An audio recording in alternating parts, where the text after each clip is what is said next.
my son and daughter, they feel really free to express themselves. My daughter, she feels comfortable and accepted. Just having that hands-on learning experience that you don't actually, see in a lot of the schools. So Carol, how has the smaller class size impacted your children in school?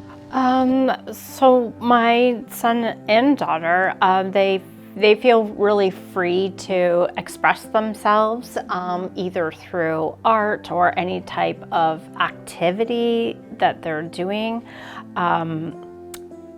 For instance, there was one time where my son went for a walk with a friend out in the bush, and they came across some deer bones.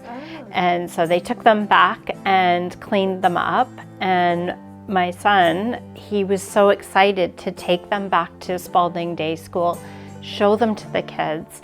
They got them out, they were all cleaned up, but they took them all out. They were, trying to find out what bones belong to which part of the body. And it literally sparked a conversation in my son, learning about all the different parts, and he didn't stop talking about it for 2 days. And they're encouraged to what they find out in their daily life, bring into the school, and then what they learn in the school is actually takes them out into their daily life with, with dealing with different anxieties and that sort of thing.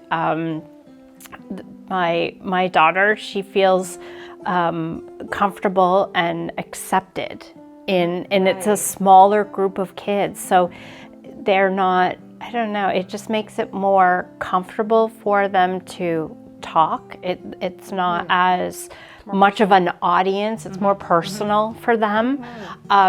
So even though they're learning on so many different levels, they're also learning about, social interaction. And I think that's something that's kind of lost in regular school. It's this, and this. It's very structured, which can be great, but it doesn't suit every style of learning.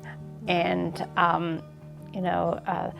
the teachers at the Spaulding Day School really recognize that and encourage each individual child to speak their minds, express themselves, how to do it in a positive manner, and actually have peers react to that in a sincere manner, and then engage in the conversation. I think that's one of is almost getting to be a lost art for people in general. So I think that's really exceptional. I learned how to make butter the other day, because a lot of kids have the understanding of butter is butter, but how a lot of things are actually made, and just having that hands-on learning experience that you don't actually see in a lot of the schools. Andria, actually, their teacher at Spaulding School, brought in cream and all this stuff, and they actually got to do food coloring and change the colors and actually put it on toast, and just all these like hands-on things. And like you said, but the bones and learning, they're learning sign language on Fridays.